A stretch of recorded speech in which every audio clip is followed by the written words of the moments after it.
Welcome to the CraveCast. I am your host, Eric Mack, live from CNET's High Desert Bureau. And joining me live in the CNET studios in San Francisco are Kelsey Adams, Bonnie Burton, Jeff Sparkman, and behind the controls, Monsieur Stephen Beecham. How's everyone doing today? Good. I like that you made Stephen French for no reason. Well, I am French. My last name is Beauchamp. Is it really? Yes. Is that how we've been mispronouncing it this whole time? No, Beecham. It's Americanized. Oh, okay. We totally planned that. It's not because I'm going to France this summer. But anyhow, I also want to say hello to everyone on a live stream on YouTube. And we're also on Facebook Live today. Yay! So shout out to all people watching on the Facebook Ridge. And you can join in the conversation. We're keeping an eye on the chat rooms there on YouTube live stream and on Facebook. You can also tweet at Crave and to me at Eric C. Mack to join in the conversation. And today, summer's coming here in the Northern Hemisphere, at least. And but we're still stuck on our screens. We're not the type that are, gearing up for baseball season too much. We've got season finales that are wrapping up around this time of year, and we're also trying to get ready for what seems actually like a pretty lackluster blockbuster summer season. It's more of a lackluster season than a blockbuster season, I guess. So we'll talk a little bit about that, and also give you an update on how you can crowdsource a science fiction novel, which we're in the midst of. And Kelsey will attest, it is the project that never ends, but it's cool. So we'll get into that. But let's start with TV, and we do have one season finale going down tonight. It's the finale tonight of The Flash, right, on CW? Yeah. Yep. And so Kelsey and Jeff, you guys are the resident Flash fans. You're our flashers. Well, not anymore. Anyway. If we were angry, we'd be a flash mob. Oh. So many marketing hashtags that need to happen, or not. All right, talk Flash. Yeah, We're all staring at you to talk Yeah, we're about waiting for you to talk about So Flash. this guy, he runs really fast. Okay, faster. Talk Flash faster. No, I'm looking forward to seeing what goes down tonight. I've actually Riveting, Jeff. Okay, well, All the time. yeah, I gotta Build up to it. I gotta build up. So I'm gonna do full disclosure. I broke up with Flash a while ago because the characters are really kind of annoying me. All the girlfriend characters or the will they or won't they type stuff happening. So I'm not caught up in this latest season. So as a person who hasn't caught up, what would you say is the most exciting thing that's happened this season? I mean, it's not been that exciting a season, frankly. Like, there've been too many episodes where we spent a lot of time just talking. Barry, you know the kind of guy you are. Yeah, we know. We've been watching this show for 2 seasons. We know what Barry's like. I mean, there was some plot, but they kind of keep reversing it. Like, oh, we'll go over to Earth 2, then we'll come back, then we'll shut it off, then we'll open it up, then we'll go back. I don't know. Jeff? Yeah. Does it hook into Legends, the other show? They actually had their finale last week. Yeah. So how well does that interconnect, or does it interconnect much at all with Arrow and Not- Flash? Just barely. Legends of Tomorrow, right? Right. Yeah. You remember in the first season they had that great crossover with Arrow, and it was really good, Well, right? It kind of was good on both shows. I really enjoyed the crossovers between Supergirl and Flash. I heard that was good. I haven't seen it. And now that Supergirl's going over to CW, it'll be interesting how much that changes, if at all. So So they're gonna do a big old four-way careful. cross. I know. I had Careful. to think before I was talking. Don't talk about your fan fiction, Jeff. It's not the show for that. Or maybe it is. I don't know. Yeah, they're gonna have everybody cross over. So what happened on the season finale then? We still haven't talked about. Oh, Flash. Yeah, Yes. that's tonight. Well, it's tonight, so there's like What's the build up? What's the thing? Barry you lost think his is gonna happen? powers, then he got them back. Okay. and Zoom's still the bad guy, and Did you take my soda away because you thought I was doing product marketing? I just assumed CBS owned Coca-Cola at this point. We met the evil Black Canary. oh right. Oh, okay. She's called Black Siren. Why do they have to change the name when they go evil? Is it like Star Wars rules? Like when you go to the dark side, you have to put Darth in Maybe front? it's like with actors where everybody has to have a different name and they're registered in the Oh. database of superheroes and villains. Gotcha. Okay. It's like the DC television version of having a goatee. That's how you. Is know it they're evil twin? Mhm. Okay, I get it. All right.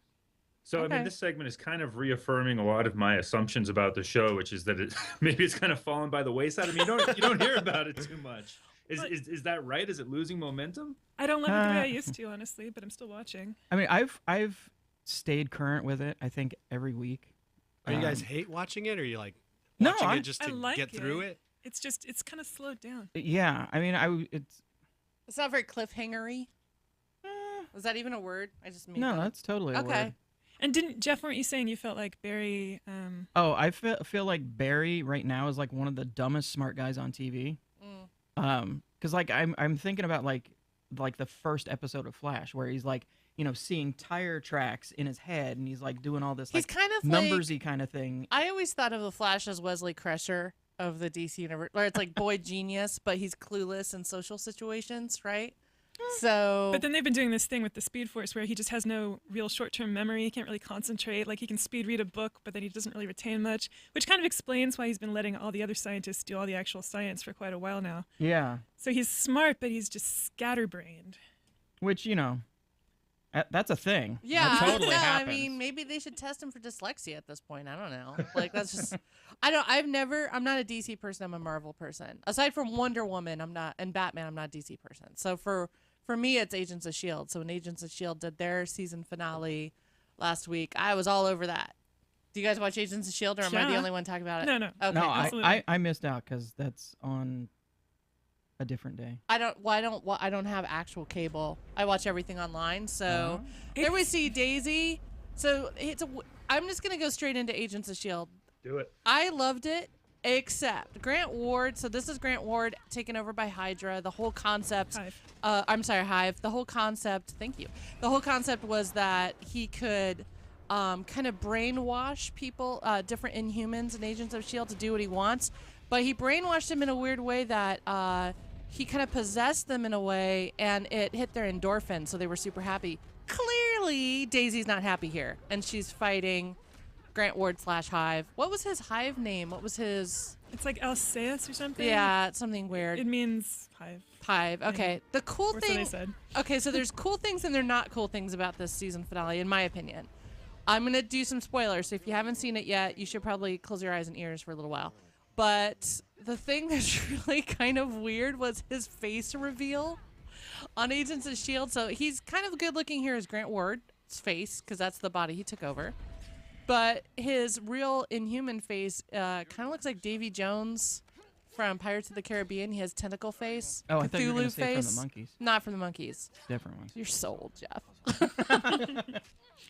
I think Cthulhu is actually a bit older, if we're going to be technical. Yeah, he looks more like an elder god than anything when he shows his real face. But in this fight, which was actually a really good fight, especially when you realize that Daisy is super tired, she's been drained of most of her blood, and she's going through withdrawals because she finally got him out of her system, you can't kill him. It's very hard to kill him. So Yeah, she just stabbed him like 4 times, and he just stared at her. Well, see, his body has been taken. I'm sorry, this is super nerdy. Never mind. Go ahead. Never mind. No one cares. That's what no we're one here for. We're cares. here to get super nerdy. Come no, on. no, just do carry it. on. Do it. Microbees, and they're like rebuilding, and it's not. That's whatever. nanotech in Well, a way. no, but it's biological. It's bio-nano. Hive. It's Bio-nano made up hive. of microorganisms. Go on, please. This what is you're why saying. this is why I love you here, because She came onto the show to not be on the show. It's crazy. Yeah, I love it. So we're talking like a wicked microbiome or something? Yeah, or- here's the other thing in Super probiotics? this season finale. I still hear Grant's voice. Hang on, I'm Oh, okay. playing the trailer. I'm like, another holy trailer. crap! What's He's going? whispering Okay, so just to you see you. the cross? See the cross that just went through the air like that? The necklace. Yeah. So the whole premise of this, and it was a 2-parter finale, was that Daisy's trying to get him out of his system, so she's going through withdrawals, and in the meantime, Hive wants to infect the entire world with this virus that could decide whether or not humans become these weird inhuman type. Well, it wakes up any potential Inhumans and turns the rest of them into kind of servitor. Yeah, like Zombie weird thingies. face head things. They're This called is primitives in the comics. This is the but- very, very, very, very end. 6 months forward after they take down the operation, blow up the Earth with Inhuman virus, and we find that Daisy is now gone rogue and she has like a weird goth outfit now, and blah blah blah blah blah. She's not being super rogue though. I mean, she's just She's going not around being super helpful rogue. and wearing a lot of makeup. Yeah, just she's not roguish. mean. Okay, so the thing I wanted to get back to, so that cross necklace that was floating in there, what happened was Daisy touched an Inhuman whose inhuman ability was to look into the future, but she only gets bits and pieces of the future, so that's all she saw. And then she saw a patch of a jacket that she thought might be that jacket. Okay, so that jacket. So she doesn't know if that's her. She thinks it's her, but we find out later it's not. Here's the thing that It's not just the future. It's specifically flashing forward to somebody's death. Exactly. So the problem with this idea, though, is that there's this whole idea of self-sacrifice and the cross, and it got super Jesus-y, which I was not expecting in a sci-fi show to go super Jesus-y. Okay, can I just point out? So Coulson has this line here where he's like, well, yeah, it's times like this that I realize why other people pray, because like he doesn't pray because he's too cool for that. This is exactly like this thing that happened in one of the worst episodes of season 1, where Sky's all, I'm not a Christian, but if I were, this is how it should be. God is love, blah, blah, blah. So it's like the writers are trying to have it both ways. They're trying to lecture us about Christianity while pretending that they're not actually Christian, which they obviously are. I think it's obnoxious. I think it's odd. Like I was kind of like, where did this all come from? I'm glad you brought up that episode, because I totally forgot that episode where she even talks about that. And I'm like, are there no other faiths in the writer room right now?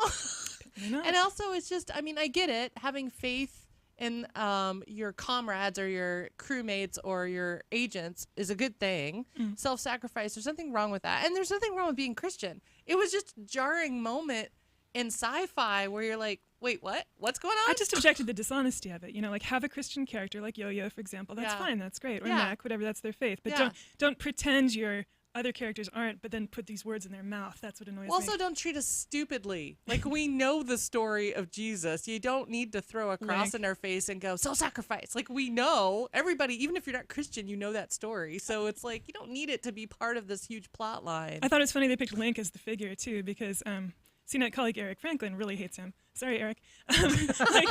He just thinks he's really weak. I mean, this is a while ago. Maybe he loves him by now. I don't know. But we were talking about it anyway, and he was saying, like, what's the point of this guy? He's got no chemistry with Daisy. And I was like, no, that is the point of him. He's like the Tiger Beat Boy. He's harmless. He is. That's the whole thing. He is. He's the Lisa Simpson. What comic did she used to read? The Non-Threatening Boys magazine? Exactly. Yeah, that's the whole he's thing the with him. non-threatening, whereas clearly Grant Ward was the bad guy or Right. bad boy that she was finding herself attracted to, but didn't really know how to deal with that. But, so she liked having the non-threatening boy that she could sort of find herself with. I and always whatever. felt bad for Lightning Boy. I just call him Lightning Boy. I always felt bad for Lightning Boy because it seemed like, oh, this guy's going down. He's disposable. So anyway, so then that happened. A couple of episodes before this, they did a very horrible shout out to, I guess, Agent Carter's dead. Because they show a newspaper clipping of Agent Carter dead. Because she shows up as an old lady in Civil War, right? No, she shows up in Winter Soldier. Winter Soldier, that's it. Yeah, as an old lady. Then in Civil War, they just announced that she's all right, dead. and then they announced that she's dead. Rich Trenholm was complaining that we didn't get to see her die on camera, which I personally think is sort of morbid. Like, she was already out of the story. Why do we need to watch her die? No, I want to see her die too. I feel like if you're a big superhero or you're a big character in the superhero franchise, you deserve a good death. Well, you know what bothered me? Her funeral. The only picture they have of her is when she was young. Like, it's all about Steve and what she meant to Steve. It's not actually her funeral. I mean, she lived this really long life. She did all these things. But none of that matters except the fact that she used to be young and pretty. Yeah, that would be like if Wonder Woman died and they're like, hey, she dated an astronaut. Picture of astronaut. Picture of astronaut. Like them kissing or holding hands. It's like, yeah, that bugs me too. So I don't know. And then Agents of S.H.I.E.L.D. got canceled, which we all kind of, even though a lot of us love that show. Or not Agents of S.H.I.E.L.D., Agent Carter. Agent Carter. Agent Carter, sorry. Didn't mean to create a heart attack on Facebook Live. Our new partners. No, Agent Carter got canceled. Also because Haley Atwell's on another show. Yeah. Not that that's impossible. There are many actors these days that are doing 2 shows at the same time. But I think that the ratings weren't there, or maybe Marvel just didn't think that the ratings were there. I loved the show. I thought it was great. ABC makes it really hard to watch their shows. You know, like something like the CW will actually upload an episode that same night, so you can watch and talk about it people the next day. ABC, even if you pay money, you can't get some things sometimes for a couple of weeks. Sorry, I'm bitter about this. No, I am bitter too, because I think ABC and Fox are like the grim reapers of cable television, where they never give shows really a chance to find themselves. Whereas CW is very nurturing. And yeah, CW's canceled a few things here and there right off the bat, but for the most part, they're nurturing. So I'm glad to see Supergirl moving over there for sure. I really wanted Netflix or CW to save Agent Carter. Unfortunately, that's not going to happen. And then Most Wanted was supposed to be the spinoff from Agents of S.H.I.E.L.D. Lance and Bobby. Right, and that didn't even get greenlit. That pilot was made and everything, and they didn't even greenlit it, which is weird because we all thought it would. So maybe those two characters will come back on to Agents of S.H.I.E.L.D. now that they're not going to get their own spinoff because they were disavowed as agents, which was also one of the most depressing episodes ever of them doing the cheers at the bar and things like that. So anyway, so that's I guess that's sort of the Marvel update as far as TV and our superhero update. Netflix is definitely not happening for Agent Carter? I don't think so. I wrote an article about it being canceled and that there was a petition, and the petition to save it got over 100,000 signatures already. So there's definitely a ton of people that want to see it survive somewhere. But again, the lead actress who's in it, agreed to be on another TV show. So well, if it is going to go anywhere, it would have to be Netflix. It would have to be Netflix. This fall, Netflix is going to be like the only place. Right. Well, the problem with Netflix and Marvel already has a strategy with Netflix, and that doesn't include Agent Carter. That includes Jessica Jones, Luke Cage, Defenders. I mean, that's what that is. So I don't know. I wish I could save it. If I was a zillionaire, I would have my own channel called Agent Carter TV and just do Agent Carter programming the whole time, but I'm not in charge of that. Am I the only person that's observed, though, that when shows get canceled by networks and then they are saved by online, whether it's like, Amazon, Netflix, Yahoo, whatever, the second resurrected version is not as good as the first? I'm thinking like Arrested Development and but are you thinking, Community. But what about, well, yeah, when it goes on to another network, it changes a little bit. Like Mindy Project got saved and put on Hulu. Right. I know you're a huge Mindy Project fan, Eric. But think of Family Guy. How many times did Family Guy get canceled and brought back to life? It's like, yeah, but it's always the still show been that on never Fox. dies. Yeah, but Fox did try to get rid of it a few times. Oh yeah, a number of times. I mean, I don't know. I'm still bitter about Firefly being fired. And then Castle got the axe as well, speaking of Firefly actor Nathan Fillion. But there was some talk about half the cast, well, not half the cast, two major characters getting taken off the show. Of course, women.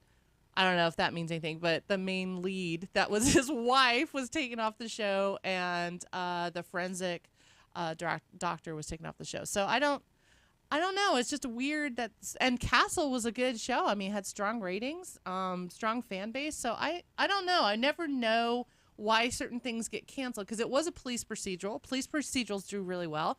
If you look at our lovely side show on CNET of all the new shows that are coming out, quite a few of them are police procedurals, and there's two time travel shows.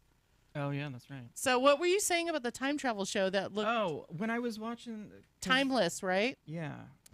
The main Stargate type vehicle they used to go back in time looks like what? Well, I was only half paying attention, so I might even have the wrong show. I don't know. But when they were serving up as an ad, like on Hulu or something, and I looked up and I'm like, wow, that kind of looks like the CBS Eye.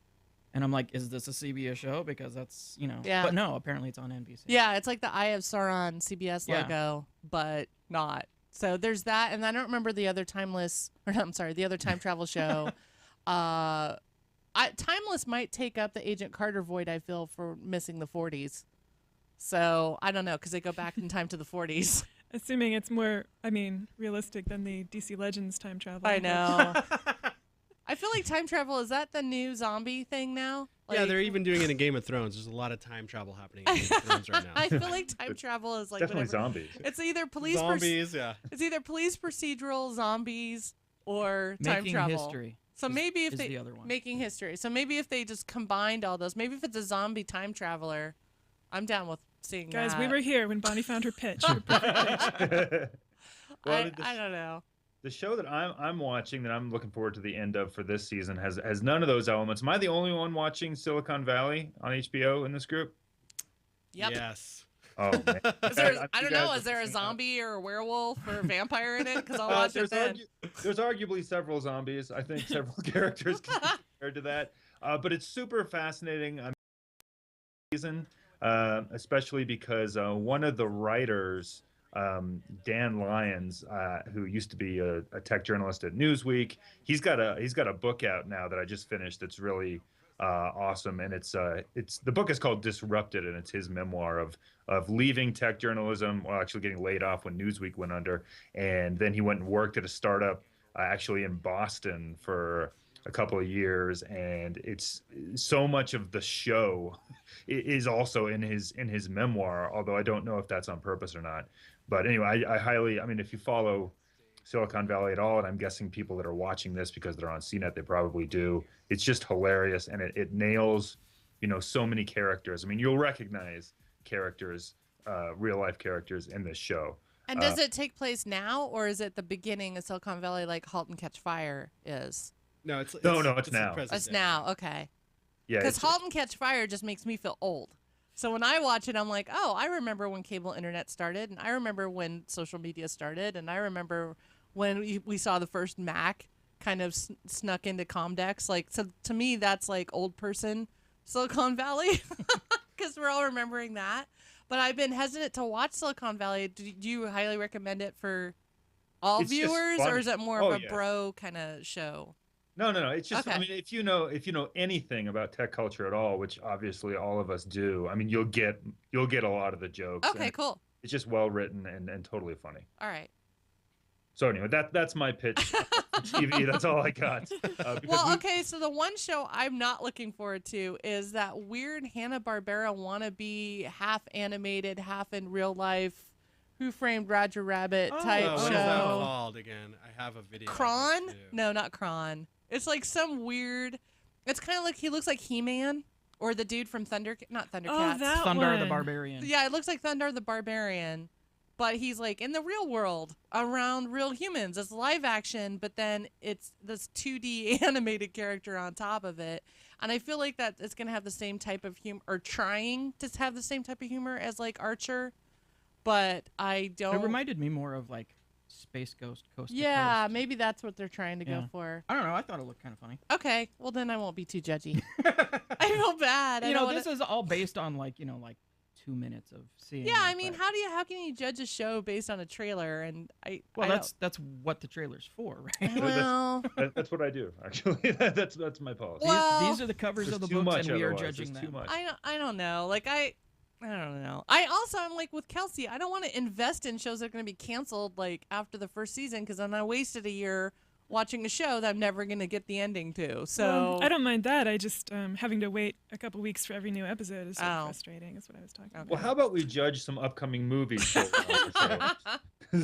what we've got. Let's judge Star Trek. Now. Yeah, Star Trek. So we were just talking about how there's not too much hype around this movie. It's coming out next month, and I barely watched anything about it. I covered the new trailer. It came out on Saturday. It was an event in LA for Star Trek Beyond, where they had the actors there. Mythbusters, Adam Savage was kind of like the guy that was interviewing people. J.J. Abrams was there. He's the producer. And is it Justin Lin is the director from Fast and the Furious? Mm-hmm. He's directing this. So if you see this being a lot more fast-paced than usual, that's because the dude that does all those Fast and Furious movies is directing. And Simon Pegg co-wrote it. So think about that when you're watching this. That's good. I'm excited. This has totally been off the radar. I'm extremely excited because I've seen the other two that Abrams did. I'm excited because they're so awesome. I'm excited because honestly they're going somewhere. But here's the problem I have with the trailer, and one of our one of our followers on Twitter also commented on this, and you're going to see this in a minute. What I'm about to say is these little swarmy things. By the way, if you're a Star Wars fan, you're probably going to remember those as buzz droids. Sorry. Anyway, these buzz droids attack the ship, and guess what? They all have to leave in little pods. oh, and I guess the Enterprise blows up again. And one of our viewers was like, why don't they just rename it the Exit Prize? Because it never stays in one piece. But we got a cool warrior female character. There's that. Yeah. By the way, he can't. There's no way Simon Pegg could hold on to one hand on a cliff. I'm just putting that out there.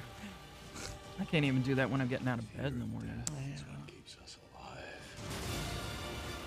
Yeah, I'm getting pumped watching this. Yeah. At least we see Uhura fight some more, which is great. Because Uhura is one hell of a fighter. Oh, and yeah, she's a girlfriend. Sulu! The BMX action cracks me up. That's what's really Star Trek. You know, I've really come to love the new generation of in the movies. Not the next generation, the new generation. Well, with Chris Pine, I really like this cast quite a bit. Yeah, they work great. Here's the thing. If I love Scotty, but he just reminds me pretty much of Benji from Mission Impossible. But that's okay, because, I mean, Simon Pegg's awesome. I think the cast is amazing. I'm a little annoyed they're trying to keep that romance thing going between Uhura and Spock. I don't care about it, and it bugs me that they keep doing that to poor Uhura, because she's amazing as a character, and they shouldn't just keep girlfriending her up. And I'm pretty sure Chris Pine is probably going to have another sex scene, because he has to, because he's Shatner, and Shatner can't be depicted in any new movie without him, like, in bed with, like, a bunch of alien ladies. So... But they didn't put that in the trailer, at least, where they did with the other two movies. Yeah. Living in the Shatner shadow. Shatner shadow. So I'm excited. I even though it's not exactly what I would do, I'm excited just because it's something that's not Star Wars for a little while. Even though I'm a huge Star Wars fan, I just like to see Star Trek get up there. And also at this event that happened in LA where they released the poster, they released the trailer that you just saw. They're going to do a world premiere of the movie at San Diego Comic-Con with the San Diego Symphony doing the music. So sort of what they did last year with Star Wars, they're doing it this year with Star Trek. And they made that announcement, which I think we also had on CNET, about how Paramount's not going to sue the fans for their movie and taking Klingon away from the fans and all that. So, which is good. JJ said that's not how you treat fans. You can't take away the stuff from the people that are giving you free marketing. You don't want to take away your audience by being mean right before a movie comes out too. So, I just wanted to say that I think an Abrams reboot of Next Generation would be hilarious. I know, me too. What's going on with the new TV show that is on CBS? We're waiting for it. Star Trek new TV show. You saw the teaser? Yeah. Well, it was just. We saw the logo and that's it. Okay. We don't know the cast yet. No. Okay. Are we at all uncomfortable with the level of influence that one J.J. Abrams has over both Star Trek and Star Wars franchises? I mean, do we have like any kind of geek culture antitrust suit that we need to bring? It seems like a little much. I'm not ranting I felt like about we that had again. this debate a few years ago. Yeah. When it was announced. Did we? Yeah. I mean, I don't know. He's like the male Shonda Rhimes. Sorry. He's done a good job as far as I'm concerned, so I'm not too concerned. I mean, it's not like I don't know. I mean, there's critics of him, and then there's people that absolutely adore him. I just wrote about Chewbacca Mask Mom, and that woman that has the #1 viral Facebook You're video. obsessed with her, Bonnie. I'm obsessed with her because I have that mask, and I should have brought it. Oh, you do? I should have brought the mask. That's why you're like, that could have been me. No. I don't want it to be me. I do not want that level of fame. But she was also on James Corden last night. He usually does the carpool karaoke with singers, but it says he had her on because her laugh is pretty infectious. But you could tell that he's annoyed, pretend annoyed. This is great. Right, no, I know that you're a happy Chewbacca. It just feels like... You know that doesn't sound anything like Chewbacca, right? I mean, it doesn't sound like Chewbacca. Neither does Chewbacca. Oh, wait, you missed it. There's J.J. Abrams. That's why I brought this up, because he was on... Thank you. I appreciate it. Sure. J.J., what are you doing here? I've been here the whole time. Can I give you one director's note? Yeah, Do you mind? no. It's less like this. And it's more like this. By the way, that's more director notes than George Lucas ever gave in all 3 movies. Come on, James, you're missing out. Oh my goodness, you've got to do it. All right, fine. Come on. All right, how's that? Is that good? Is that it? No, I dare anyone that has a carpool to do this. Because I would love to see, I mean, maybe not while you're driving, because I don't know what the visibility is on these masks, but you have to admit it is pretty funny. So I don't know. She's milking the 15 minutes, but she deserves it because she's like one of those Star Wars fans that everyone appreciates because she genuinely likes Star Wars and she's having fun with it. Well, she said in that video that she put on the mask and videotaped her putting on the mask. She had just come out of a store after she bought it, and she did it not to become famous. She did it because she has kids. She's a stay-at-home mom. And she did it because she had kids and she wanted to prove in video form that the mask was hers and it was for her and not for her kids. So when her kids tried to steal it for themselves, she could go, oh, no, you don't. This is mine. So she just did it on a whim. She was super excited when it hit 1,000 viewers. And then she went to bed and she woke up and it was 1 million viewers. Now it's 140 million viewers. It's actually the most popular Facebook Live video in history. I mean, aside right? from this one, right? Yeah, the numbers are not in on this. Yeah, I know, we'll wait and see how the CraveCast performs. I should have brought the mask. I didn't even think of that. Like, I should have brought it for this. But Jeff does a mean Wookiee roar. Do it. Oh, no, I can't do it on the spot. See? That's better than mine. Everybody can do it. Anyway, so you can check out that video on CNET. I wrote about it last night because I couldn't sleep and I saw it and I thought it was cute. So. And real quick, that show you were talking about with the He-Man looking guy, it's Yeah. called Son of Zorn. That's yeah, it. And I have it right That's here. it. Thinking about what? I can't get them where I'm from. Mom says you got a job in town. I think it looks It's kind of called funny, Sanitation actually. solution. I would never watch it, but it looks interesting. Exactly like a woman. He carries a purse. He uses Anyway. Yeah, I think it is supposed to be more like Space Ghost. I think you're right, Jeff. Oh, it's bound to happen one of What was these. that Adult Swim show that was very psychedelic with a similar looking character? And it was just Which one? extremely psychedelic. I can't You're remember what it's you're called. really not narrowing it down. Oh, you mean Metalocalypse? No, it had like a really funny name, and it was just like Metalocalypse? ongoing, just psychedelic. I bet you trippy. Facebook. Someone in the chat room. I'm will sure know. if someone in the chat room is saying it. It's not Brack because Brack was a spinoff from. No, it was like I forget. It had like a really weird name too. Anyway, someone will name it. Anyway. And well, so we've got- Robot Chicken got renewed, so if we're talking about Adult Swim, that's another thing. Wow. I feel like Adult still Swim going. can't ever cancel Robot Chicken because Yeah, it's it's It's like like their flagship. it's right? their flagship show. It's like their CSI of Adult Swim. Oh, which reminds me, CSI Cyber got canceled. So those people that were watching it and like myself who were hate watching it and turning it into a drinking game. And I normally like the CSI shows, but the CSI Cyber was so hilarious. It's like whenever Law and Order SVU does something on internet harassment, and you're like, that's not really how that works, but whatever. Yeah. But anyway, I hate to break it to you, but CSI Cyber's gone. Ah. I know. Maybe they'll do CSI VR. You don't know. They will. I'm hoping they will. Like, it's just, I like those cop procedural shows when they're so off base when it comes to tech that you can't help but watch Well, and there like was laugh a VR with it. show, like, I want to say like the early 90s. Yeah, It was well, like there's a murder- VR5 or something. There was a Murder, She Wrote episode with, we always bring this up. Because it's awesome. We always bring this up because Jessica Fletcher, Angela Lansbury and her, Oculus Rift thing that wasn't really Oculus yet because it was the 80s. So I don't even know what they called that VR at that point. And everything's vector. So it's like Tron. It's more, yeah, there we go. It's more like she has the Nintendo Power Gloves on. Like it's just, And then when I demand more gifts from that episode. Or Yeah, something. right. it's actually on Netflix right now. So if you have Netflix, look up Murder, She Wrote. I don't remember the name of the episode, but it is hilarious. And she has to find out her the murder clues in the Vector Tron space. So I think based on my extensive research that I just typed it into Google, a virtual murder is the name of the episode. That's it. Boom. So I highly recommend anyone who wants to go back into the VR nostalgia files. That's season 10, episode 5. Thank you, Jeff. Well, because if you're going to be looking through Murder, She Wrote, that's a lot of seasons. That's to like look 12 seasons, yeah. It was more than Magnum PI, I know that much. And there was no Magnum PR VR episode. Sad. Sounds like a good name for a video game, Virtual Murder. I know. Anyway. I'd watch Magnum VR. That'd be kind of cool. I know. Well, I've been going You get through to be the mustache. Magnum. be the Yeah. mustache. Sure. So zen of you. Magnum What Pit. else Like were a- we supposed to talk about, Eric? We're like rocketing backwards through pop culture right now. I know. Sorry. I'm waiting for the Disco VR reference.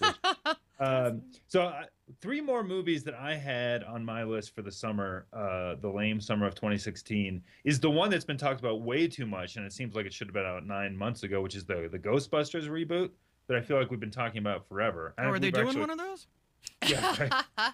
Well, I mean, people that hate the new one that's coming out, just so you know, they just announced that they're going to re-release the original Ghostbusters in theaters. Yeah, for before like it a comes weekend out. or something. For a Oh, weekend. cool. So everyone who hates this can at least pretend. I mean, their early reviews have not looked so hot, right? I don't know. Well, it's just the trailer. They just made too long of a trailer. Honestly, the news isn't even about the movie anymore. The news is about the people reviewing the movie. Yeah. I mean, I do a search and you'll see there's all these like articles that either people really, really hate it and they're going to boycott it. And then there's people that are really excited for it and they're going to go see it twice to make up for the boycotters. So I have no idea. Yeah, it's so stupid. People It really is the planning to opposite boycott the phenomenon. movie. They're like the dumbest people. Yeah, they do know boycotting really means nothing. It doesn't. Though I will tell you the new Ecto High C came out All right. and I drank it and it's delicious. And you didn't bring any? I Yeah, only had what's one. that? I only had one can. What Still color could've of brought corn some. syrup is it? Green. There you go. Like slime. Yeah. So yeah, the Ghostbusters.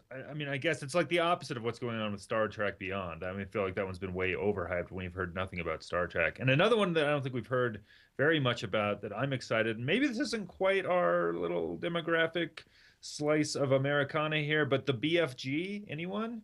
The Roald See, every Dahl time I see novel? that, I just keep thinking of one of the big guns from Doom, and then I'm like, no, it's the book. Well, I used to work in a children's library, so yes, Eric, I know what you're talking about. What is Roald BFG? Dahl. I have no idea what The it's. Big Friendly Giant. It's a Roald Dahl book. Same guy who did Charlie and the Chocolate Factory. Ah. And He's all a those very kind of dark, classics. morbid I love writer Roald for Dahl, kids. Yeah, and Dahl had a very interesting life, so you should look up his biography or at least read it at Wikipedia because he was Or watch the episode of Drunk History where they. because he was a did it. spy, wasn't he? Oh yeah. Yeah. He was like better than Bond. You don't get a whole lot from this trailer, but you know, if you're into the kind of like creepy children's genre, which is what he was all about, this should be a good one. James and the Giant Peach Do is we another know one. if it's animated? Is some of it like stop motion or anything like that? Just to actually. It's just I CGI he with also the did some giants. I think. Yeah, the Autobiotic Giants I are think big we all CGI guy, know right? about also. What, you mean it's not? They didn't build a giant? Hey, wait a second. What the Wait hell? a second. This looks exactly like Never-Ending Story. What's happening here? No, it does not. No. God, I wish they'd remake that. Never-Ending Story. Yeah, Kaja Gugu needs some Not work every kid looking at a book is identical. with glasses. Harry Potter? What? In the dark. Harry Potteress? That one's wearing a pink dress. It's completely different. What? Don't get me started. Don't be gender biased. Dudes can wear dresses to bed if they want. I didn't say that wasn't a dude. I said it's completely different because it's wearing a pink dress and Sebastian wasn't. Okay. Bastian. So sorry. let's. Oh, wait. And also Sleeping Beauty trailer. Right? I don't have that one to play. Oh, sorry. okay. Suicide Squad. We did an article. Ugh, Suicide Squad. I don't even know what to. I care more about the backstories of how Jared Leto is creeping everyone out in the cast more than I care He's about that trying really movie. hard, right? The fact that he's always in character in movies, you don't want a guy who can't get out of the in character Joker. I mean, I guess Heath Ledger was always in character too, but Yeah, method acting and comic book villains don't seem like they would. I don't think method acting is acting anymore. I think you just have become a person. Thanks, social media. So Luke Lancaster in Australia did a piece on how they tried to make Suicide Squad look really fun and funny and Guardians of the Galaxy-esque, but we suspect that that's not really the movie that they actually made and that they're just kind of cutting the trailers to look like that. And I feel like it's a cross between like Suicide Girl Video and Seven. Like it's gonna be so violent. And They then got Will Smith. I mean, I don't know. Maybe they're trying to Deadpool it up. well, rumor has it that because Deadpool was so successful, they're trying to kind of recut this to make it funnier and lighter. But who knows? One suggestion from the YouTube chat room, Maurice Thompson says he's looking forward to Doctor Strange. Anyone Yeah, else? well, yeah, duh. I mean, I tried to go through a Cumber cleanse, but I'm right back drinking the Cumberbatch Kool-Aid. Sorry, I can't help it. Like, the only thing I don't like is I wish they kept his British accent, because I don't think it really matters at this point if it's British or not. I mean, they, hey, if Marvel changed a villain in Iron Man 3 from female to male, then let Cumberbatch have a British accent. If we're not going to be accurate with the comics, then who cares? He should have kept his British accent. Well, and they changed the ancient one to Tilda Swinton. And, yeah. I mean, that's a bit of Hollywood whitewashing. Though, to be honest, Tilda Swinton could play anything. I mean, she could play a cardboard box and get a Academy Award for it. So, but I'm excited for Doctor Strange because it's such a great story and great comic. We should develop that pitch. What? Tilda Swinton as a box? The Swinton cardboard box. The tagline's, "What's in the box?" Super box. Yeah, right. She could play Doctor Strange not till November, so we got a while for that one. Yeah, it's a while. I mean, I'm still. I Summer still watch blockbusters go. It's kind of late. I mean, I like watching Scruffy Batch. There's nothing wrong with that, but it's interesting because if you know a lot about Cumberbatch, Soul Patch Batch. If you like Soul Patch Batch, there's so many batches. If you like Dr. Batch, if you like Twitchy Batch, injured Batch. Scruffy Batch would be an excellent co-star for Swinton in a box. Too. He had weird long beard hair Batch right there. Yeah, I mean that's bad. That's bad That's wig. bad beard That's faux beard. And then I think it's funny. I think Cumberbatch is so good at playing injured because he's been injured so much in Sherlock. But some of the photos that we saw that were happening in New York when they were filming it were pretty amusing. And he went into a comic book shop and actually, as Doctor Strange, dressed up, bought a Doctor Strange comic. Tilda's he should have tried writing a check. That would have been. Oh, I know, right? Doctor's handwriting's the worst too. And it's very Inception-like. The trailer. I mean, if you look at the comments of our articles that I did an actual breakdown of this trailer scene by scene by scene on CNET as a gallery because I'm obsessed, obviously. It's cool.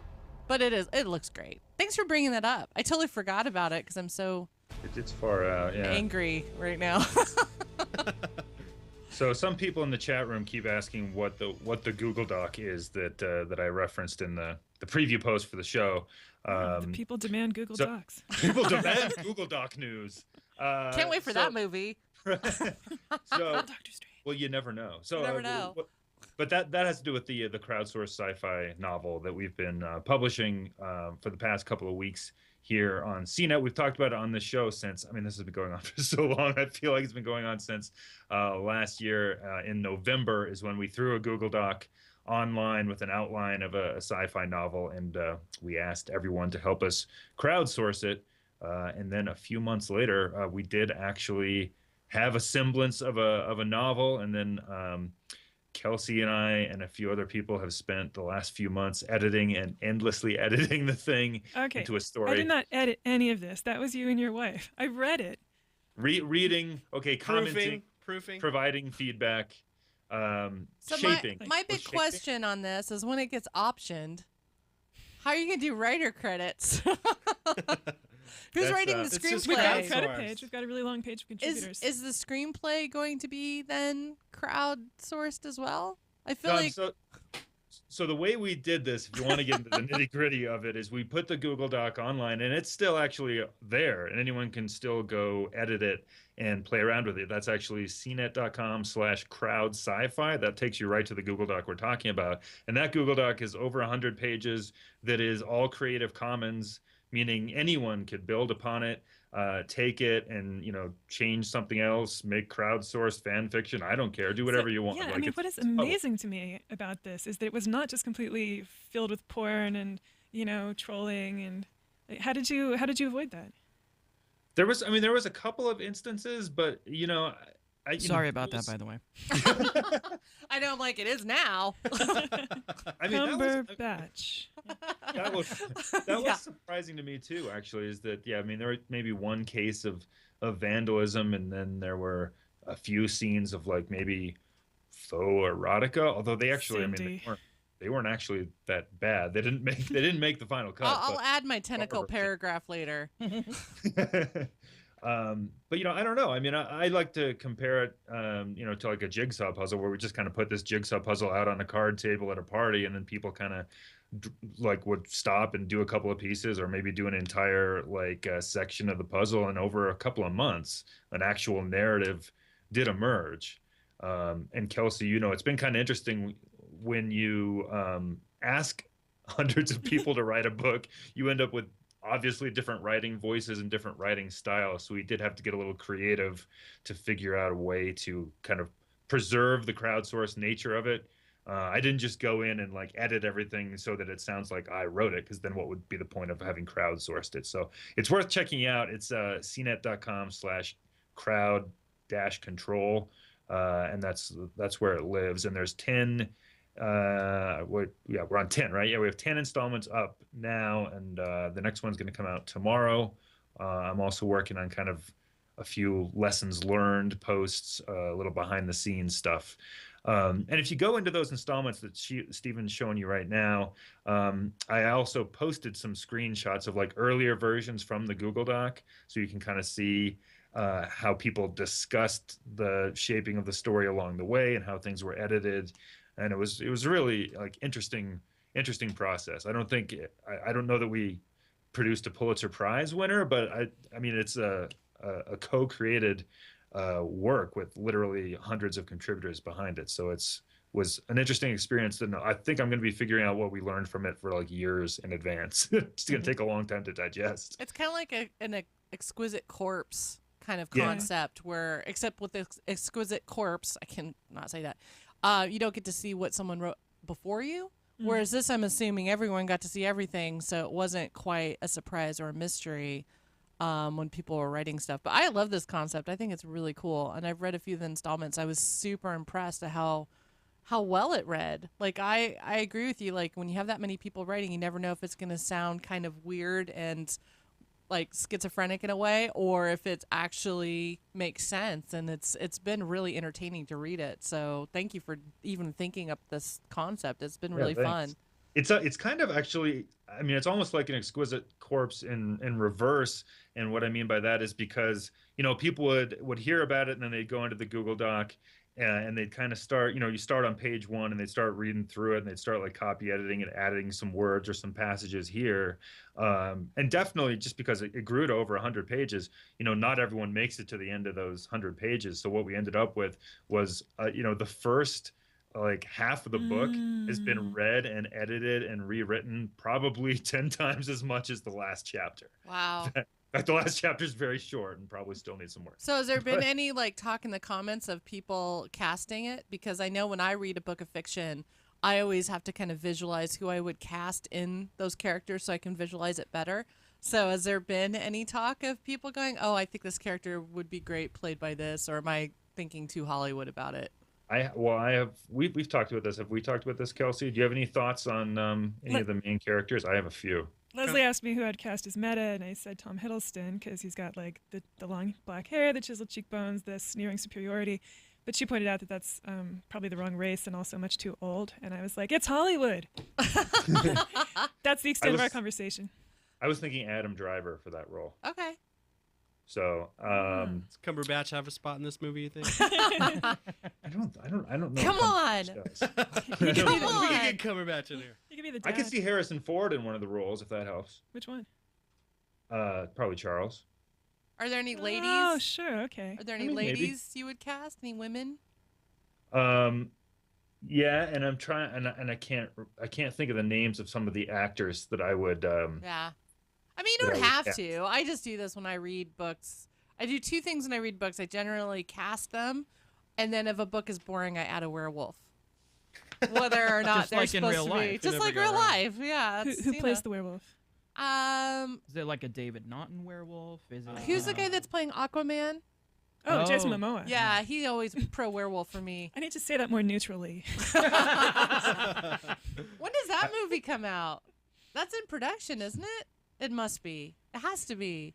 Yeah, Beecham. they announced him a long time ago. Like I feel like more than a year Yeah. ago. So it's probably in production. I've got a chart of when all these movies come out somewhere, but I don't feel like looking it up. Well, here's the other thing is that we think we did. I don't know if I'm pretty sure we did a CNET article on this about the shakeup at DC that was happening too after Batman versus Superman v Batman v Superman Alphabetically. didn't do so well, and so there was a huge shakeup. Yeah, it only made like at DC. $1 bazillion. Yeah, well, I know it was no Deadpool, so Marvel and DC are always going to be battling it out in the movies, and that's the thing. It's like you can love both, just like you can love Star Wars and Star Trek. Yeah.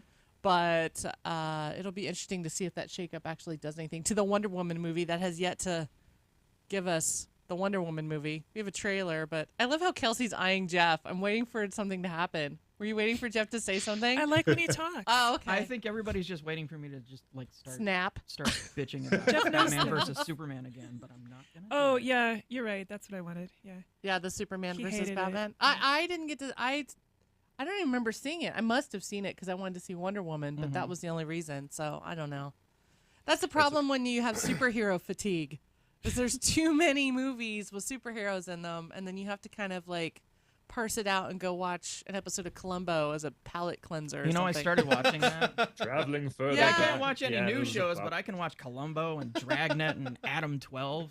And they're all on. A lot of them are on Netflix. I mean, Columbo's on Netflix, and then Gary Whitta, who is a screenwriter, he's based in San Francisco, and he worked on some Star Wars properties as well. He's trying to get this whole hashtag campaign to get Mark Ruffalo to play Columbo in a remake, which I totally could see that. So I'm just putting that out there into the universe again.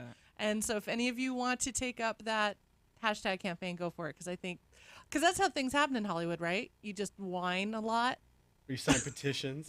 Sign petitions. Hollywood, my living room. I don't know. Yeah, it's just Well, that's how it works. I'm Sign a sure. petition for the name of the actress I couldn't remember is Lupita Nyong'o. Sorry, Yeah. I didn't want to get that one wrong. Okay, fine. That's who I saw in one of the leading roles in the crowdsourced book. Can we talk about Florence Kasumba for a moment? Sure. Okay, I'm done. I know. If nobody else wants to talk about it, that's all. So who would direct the crowdsourced novel? Would it be David Lynch? Would it be Tarantino? Is there a lot of dialoge? Is it more action? So it's kind of a talky one. JJ? I might throw Robert Altman in there just to really Yeah. be crazy. You know what? If you want, you could also take Werner Herzog's film class that I talked about on CNET, and Werner could do something with it. Though I don't know if he would. Has he ever done any action movies other than the documentary? Like Grizzly Man's not really an action movie. He's like an action type. I feel like he's the documentary guy, like the David Lynch of documentaries, which I'm sure everyone in the comments is about ready to kill me for saying that. But I don't know. Like I always want to see different directors do things with sci-fi, and we always generally get the same kind of directors, or we get action directors. Like when doing Kenneth sci-fi. Branagh did that Thor movie and it was so good. Oh, you mean that right. kind of thing? Sorry. Cross-pollination? Oops. What? No, I'm Oh, agreeing you with mean you. a good? Oh, okay, good. I can You know never what? tell. I think we'd be willing to have meetings with any of the above. Yeah. Okay. Call us. Here's Eric's Mac Twitter. Yeah. Twitter. him. Yeah, David go. Lynch. Come on, David. You know Hit you me want to up. work with Eric. Hit me up, D Lynch. Yeah. D Lynch. I think we're way over time. Oh, right. I've really got to go and watch some old silent Charlie Chaplin movies. You know, the one where he does VR. Oh yeah. So, all right. That's it. As always, please check out everything we talked about today. The vast majority of it is on cnet.com/crave. And also check out Crowd Control and everything else that we've been gabbing about, the CraveCast. We'll talk to you again in June. Have a happy summer. And for Bonnie Burton, for Kelsey Adams, for Stephen Beecham, and Jeff Sparkman, I'm Eric Mack. And we'll talk to you next time.